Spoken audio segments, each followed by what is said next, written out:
Hello बच्चों, welcome to Ashish classes. Ashish classes में आपका स्वागत है। आज का हमारा इम्पॉर्टेंट टॉपिक है स्ट्रक्चर ऑफ माइटोकॉन्ड्रिया। जैसा कि आप माइटोकॉन्ड्रिया के बारे में जानते होंगे कि माइटोकॉन्ड्रिया क्या है बच्चों, एक सेल ऑर्गन्स है। ठीक है, मतलब ये जैसे हमारे पास कोई सेल होती है हमारी, आप जानते होंगे सेल जिसे हिंदी में कोशिका बोलते हैं। तो सेल हमारा क्या होता है कि जो हमारा सेल होता है वो सेल के अंदर बहुत सारे सेल ऑर्गन्स पाए जाते हैं। ठीक है, और उन्हीं में से एक सेल ऑर्गन दिया गया है हमारा बच्चों माइटोकॉन्ड्रिया। माइटोकॉन्ड्रिया बहुत इंपॉर्टेंट है हमारे सेल के लिए। ठीक है, माइटोकॉन्ड्रिया बहुत ही ज़्यादा इंपॉर्टेंट है क्योंकि माइटोकॉन्ड्रिया सेल को एनर्जी प्रोवाइड करता है। अगर हम बात करते हैं कि सेल में 90% एनर्जी, 90% ऊर्जा यानी 90% एनर्जी सेल को कौन प्रोवाइड करता है? हमारा माइटोकॉन्ड्रिया प्रोवाइड करता है। ठीक है, इसीलिए माइटोकॉन्ड्रिया को power house of the cell कहते हैं। माइटोकॉन्ड्रिया अगर ना हो तो सेल हमारी डेड हो जाएगी, यानी बिना माइटोकॉन्ड्रिया के सेल हमारी नहीं रह सकती, जिंदा नहीं रह सकती। क्यों? क्योंकि सेल को जिंदा रहने के लिए एनर्जी चाहिए और वो एनर्जी कौन प्रोवाइड करता है? वो हमारा माइटोकॉन्ड्रिया प्रोवाइड करता है। ठीक है, तो आइए इसके डिस्कवरी से रिलेटेड कुछ टर्म जान लेते हैं, किसने कब इसकी डिस्कवरी की। तो सबसे पहले बात करते हैं कोलिकर। ठीक है बच्चों, कोलिकर ने 1880 में फर्स्ट ऑब्जर्व माइटोकॉन्ड्रिया। सबसे पहले 1880 में कोलिकर ने माइटोकॉन्ड्रिया को ऑब्जर्व किया as a cytoplasmic granules striped muscles in of insect. ठीक है, तो सबसे पहले कोलिकर ने 1880 में पहली बार माइटोकॉन्ड्रिया को ऑब्जर्व किया स्ट्रिप्ड किसमें? स्ट्रिप्ड मसल्स ऑफ इंसेक्ट, यानी इंसेक्ट की मसल्स में सबसे पहले उन्होंने देखा। किसने? कोलिकर ने 1880 में। ठीक है बच्चों, अब उसके बाद में आता है कि अल्टमान 1894, यानी 1894 में क्या हुआ कि अल्टमान नाम के एक साइंटिस्ट हैं, establish them as cell organ cells and called bioblast. ठीक है, अब देखो अल्टमान ने इसे बायोब्लास्ट नाम दिया और इसे सेल ऑर्गन माना। ठीक है, उसके बाद में बच्चों आते हैं फ्लेमिंग और अल्टमान। फ्लेमिंग और अल्टमान ये ऐसे हमारे साइंटिस्ट थे जिन्होंने was credit for discovery of mitochondria. इन्हीं दोनों को क्रेडिट जाता है, रिचर्ड अल्टमान थे, इनको जाता है माइटोकॉन्ड्रिया की डिस्कवरी का क्रेडिट। इन्होंने माइटोकॉन्ड्रिया को डिस्कवर किया। Term mitochondria given by C Benda. देखो सबसे पहले इसका नाम माइटोकॉन्ड्रिया नहीं था, एक सी बेंडा नाम के वैज्ञानिक आए जिन्होंने टर्म माइटोकॉन्ड्रिया दिया। ठीक है, यानी सी बेंडा ने माइटोकॉन्ड्रिया टर्म सबसे पहले नाम किसने दिया? तो सी बेंडा नाम के वैज्ञानिक ने माइटोकॉन्ड्रिया नाम दिया। बच्चों ये इंपॉर्टेंट क्वेश्चन है, कई सारे एग्जाम में पूछे जाते हैं। ठीक है, तो ध्यान से समझिएगा। एफ मीप्स 1904, एफ मीम्स नाम के एक साइंटिस्ट हुए जिन्होंने first observe them in plant. F Meves ने 1904 में सबसे पहले प्लांट में इसे ऑब्जर्व किया माइटोकॉन्ड्रिया को, और उसे प्लांट में ऑब्जर्व किया, यानी प्लांट में माइटोकॉन्ड्रिया को एफ मीप्स नामक वैज्ञानिक ने 1904 में देखा था बच्चों।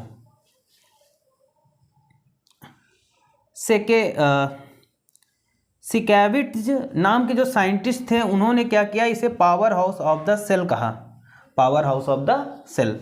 ठीक है, सिकेविट्ज नाम के जो साइंटिस्ट थे उन्होंने सबसे पहले माइटोकॉन्ड्रिया को बच्चों power house of the cell कहा। आगे देख लेते हैं, नंबर ऑफ की बात कर लेते हैं तो 1000 to 1600 पर सेल, मतलब एक सेल में जो माइटोकॉन्ड्रिया होती है वो कितनी पाई जाती हैं? एक सेल में 1000 से 1600 पर सेल, यानी प्रत्येक सेल में 1000 से 1600 माइटोकॉन्ड्रिया पाए जाते हैं बच्चों।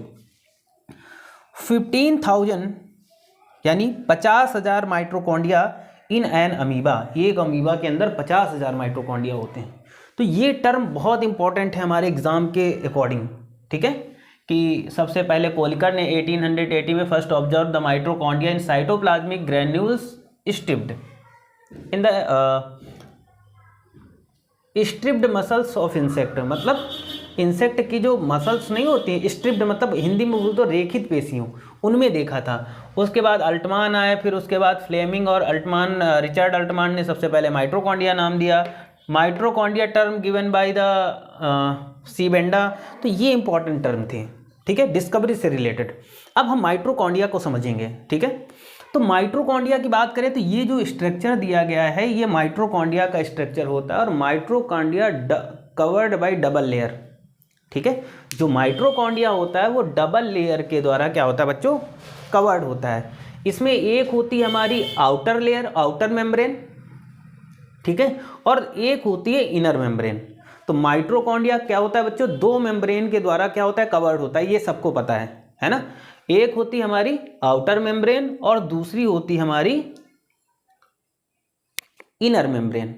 बच्चों आउटर मेम्ब्रेन की बात करते हैं माइट्रोकॉन्ड्रिया की। ये जो आउटर मेम्ब्रेन यहाँ पर दी गई है, ये आउटर मेम्ब्रेन क्या होती है कि इसमें सबसे ज़्यादा क्वांटिटी में फॉस्फोलिपिड्स और कोलेस्ट्रॉल पाया जाता है। मतलब आउटर मेम्ब्रेन जो होती है माइट्रोकॉन्ड्रिया की वो फास्फोलिपिड और कोलेस्ट्रॉल की बनी होती है, या ये मोर देन क्वांटिटी में पाई जाती है। वहीं पर अगर हम बात करते हैं इनर लेयर की, ये जो इनर लेयर दी गई है, ठीक है, तो इनर लेयर में प्रोटीन मोर देन क्वांटिटी में पाया जाता है। मतलब जो इसकी इनर लेयर बनी होगी वो प्रोटीन से बनी होगी बच्चों, ठीक है। तो आउटर लेयर और इनर लेयर दो लेयर हो जाती है हमारी। आगे देख लेते बच्चों। अब मेम्ब्रेन की थिकनेस की बात कर लेते हैं। जो मेम्ब्रेन की थिकनेस होती है वो 60 to 75 एंगस्ट्रॉम, ये थिकनेस होती है इस मेम्ब्रेन की, जो हमारी माइट्रोकॉन्ड्रिया की बच्चों मेम्ब्रेन होती है, ठीक है। आगे देख लेते बच्चों। अब माइट्रोकॉन्ड्रिया की बात कर लेते हैं। माइट्रोकॉन्ड्रिया की जो अंदर की स्ट्रक्चर ये दिख रहा है बच्चों, अंदर यानी जो इनर मेम्ब्रेन होती है वो फोल्ड होकर एक फिंगर लाइक स्ट्रक्चर बनाती है। ये देखो यहाँ पर फोल्ड होकर जिग जैग करती हुई कोई फिंगर लाइक स्ट्रक्चर यहाँ पर बना रहा। ये जो स्ट्रक्चर बन रहा है फिंगर लाइक स्ट्रक्चर, इसको बच्चों क्या बोलते हैं, क्रिस्टी बोलते हैं, ठीक है। और क्रिस्टी में यहाँ पर ये देखा होगा जो लिक्विड टाइप का भरा हुआ है, इसको क्या बोलते हैं बच्चों, ये मैट्रिक्स होता है। मैट्रिक्स मतलब एक ग्रैनुलर टाइप का सब्सटेंस भरा होता है, जिसे हम लोग मैट्रिक्स बोलते हैं, जो इसके अंदर होता है, ठीक है।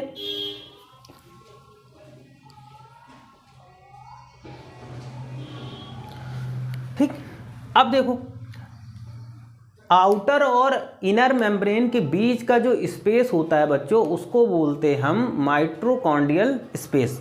मतलब आउटर और इनर मेम्ब्रेन के बीच का जो स्पेस दिया जाता है उसको माइट्रोकॉन्ड्रियल स्पेस बोलते हैं। अब देखो यहाँ पर, अब इस मैट्रिक्स में कौन कौन सी चीज़ें पाई जाती हैं। देखो बच्चों यहाँ पर डीएनए पाया जाता है, ठीक है, यहाँ पर डीएनए पाया जाता है, और डीएनए के साथ साथ देखो यहाँ पर क्या पाया जाएगा बच्चों, राइबोसोम भी पाया जा रहा है, ठीक है।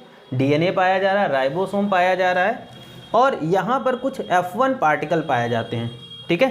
तो यहाँ पर कई सारी चीज़ पाई जाती हैं, ठीक है।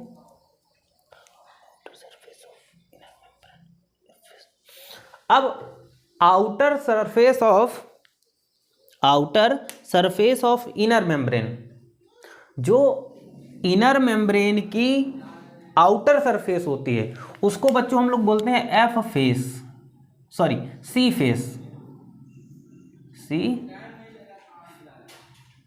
सी फेस। मतलब इनर मेम्ब्रेन की जो आउटर फेस होती है उसको सी फेस बोलते हैं, और इनर मेम्ब्रेन की जो हमारी, अगर हम बात करते हैं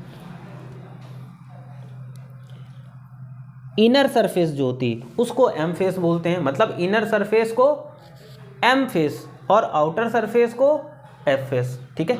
माइट्रोकॉन्ड्रिया मेनली काम कैसे करता है, देखो बच्चों, जो माइट्रोकॉन्ड्रिया होता है वो एटीपी के फॉर्म में एनर्जी बनाता है, एनर्जी एटीपी के रूप में बनाता है, ठीक है। एटीपी के फॉर्म में कैसे, तो जो भी हम फूड खाना खाते हैं, तो हम जो खाना खाते हैं जैसे कार्बोहाइड्रेट ले लिया, प्रोटीन ले लिया, विटामिन्स ले लिया, मतलब खाने से हमें जो भी चीज़ें मिलती हैं, तो उन सब चीज़ों को माइट्रोकॉन्ड्रिया क्या करता है कि ऑक्सीजन की प्रेजेंस में उसको एनर्जी में कन्वर्ट कर देता है, ठीक है। और एनर्जी किस फॉर्म में, एटीपी के फॉर्म में। किस फॉर्म में एनर्जी बच्चों, एटीपी के फॉर्म में, यानी एडिनोसिन ट्राइफॉस्फेट के फॉर्म में।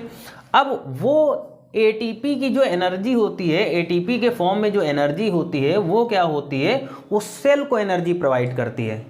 और जब सेल को एनर्जी प्रोवाइड करती है तो सेल प्रॉपर तरीके से क्या करती है बच्चों, काम करती है। ठीक है, अब देखो बच्चों, यहां पर जो डीएनए पाया जाता है, मतलब माइटोकॉन्ड्रिया में माइटोकॉन्ड्रिया के जो मैट्रिक्स में डीएनए पाया जाता है बच्चों, वो डीएनए उसकी जो डिस्कवरी थी एक NASS नास और एक और साइंटिस्ट थे, नास नाम के साइंटिस्ट थे जिन्होंने माइटोकॉन्ड्रिया के अंदर इस डीएनए की खोज की थी या डिस्कवरी की थी। ठीक है, इसीलिए माइटोकॉन्ड्रिया को power house of the cell कहते हैं, बिकॉज ये सेल को एनर्जी प्रोवाइड करता है। अगर सेल को एनर्जी चाहिए तो माइटोकॉन्ड्रिया का होना कंपलसरी है। अगर सेल को एनर्जी नहीं मिली या माइटोकॉन्ड्रिया नहीं तो मतलब सेल डेड हो जाएगी।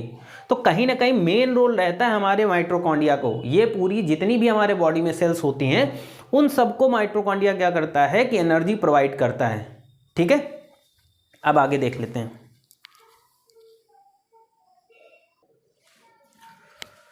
बच्चों आगे इसमें हम मैट्रिक्स की बात करते हैं। देखो ये मैट्रिक्स का फंक्शन क्या होता है। देखो मैट्रिक्स में कई सारे एंजाइम पाए जाते हैं। ये जो माइटोकॉन्ड्रिया के अंदर ये जो मैट्रिक्स दिख रहा है इसमें कई सारे एंजाइम होते हैं। ये एंजाइम क्रेब्स साइकिल के लिए बहुत ही ज़्यादा इंपॉर्टेंट होता है। जो क्रेब्स साइकिल चलता है उसके लिए बहुत ही ज़्यादा इंपॉर्टेंट होता है। ठीक है बच्चों, तो कहीं ना कहीं माइटोकॉन्ड्रिया की बात करें। अब देखो एक चीज़ और समझो, अगर हम इस माइटोकॉन्ड्रिया की आउटर मेम्ब्रेन को हटा दें, ठीक है, अगर इस माइटोकॉन्ड्रिया की आउटर मेम्ब्रेन को हम हटा दें तो इसको हम लोग तब इसको क्या बोला जाता है, देन इसको हम माइटोप्लास्ट नाम से जानते हैं। ठीक है, माइटोप्लास्ट नाम से जानते हैं तब जब इसकी आउटर मेम्ब्रेन को हम हटा देते हैं। तो माइटोकॉन्ड्रिया बच्चों होता क्या है, तो माइटोकॉन्ड्रिया एक सेल ऑर्गन्स होता है जो हमारे सेल को एनर्जी प्रोवाइड करता है। और एनर्जी किस फॉर्म में, तो ये एटीपी के फॉर्म में एनर्जी प्रोवाइड करता है। और ये एनर्जी बनाता कैसे है, तो जितना भी हम फूड इंटेक करते हैं यानी जो भी खाना वगैरह खाते हैं वो उन सबसे क्या करता है कि जैसे कार्बोहाइड्रेट, प्रोटीन, विटामिन वगैरह जो भी सारी चीज़ें हमारे बॉडी में जाती हैं उनसे माइटोकॉन्ड्रिया क्या करता है कि उन सबसे ऑक्सीजन की प्रेजेंस में उनको तोड़ करके एक प्रकार से ब्रेक करके एटीपी के फॉर्म में एनर्जी बनाता है। फिर वो एनर्जी कहाँ जाती है, सेल उसको अपने काम में यूज़ कर लेती है और फिर जिससे क्या होता है ये प्रोसेस कंटिन्यूअस चलती रहती है। ठीक है, तो ये छोटा सा टॉपिक था हमारा माइटोकॉन्ड्रिया का, लेकिन इंपॉर्टेंट है। हर एग्जाम में यहाँ से क्वेश्चन बनना तय है और आते भी हैं क्वेश्चन, ऐसा नहीं, क्वेश्चन कंपलसरी यहाँ से बनते हैं बच्चों। ठीक है, और यहाँ पर ये तो इंपॉर्टेंट बहुत ज़्यादा है कि Kolliker, Altmann and Fleming and Altmann क्या थे और सी बेंडा क्या थे, एम मीप्स क्या थे। एक ये पॉइंट देखो यहाँ पर बहुत ज़्यादा है, सेकेविट्ज वो साइंटिस्ट थे जिन्होंने सेल को सबसे पहले power house of the cell कहा था। इंपॉर्टेंट है। दूसरा पॉइंट इंपॉर्टेंट ये होता है कि एक सेल के अंदर क्या होता है 1000 से 1600 माइटोकॉन्ड्रिया पाए जाते हैं। और कमाल की बात यह है कि अमीबा के अंदर 50,000 माइटोकॉन्ड्रिया पाए जाते हैं। ठीक है, तो हमने माइटोकॉन्ड्रिया समझ लिया, ये मैट्रिक्स है, आउटर मेम्ब्रेन, क्रिस्टी जो फिंगर लैंग ये जिग-जैग करती हुई दिखाई दे रही।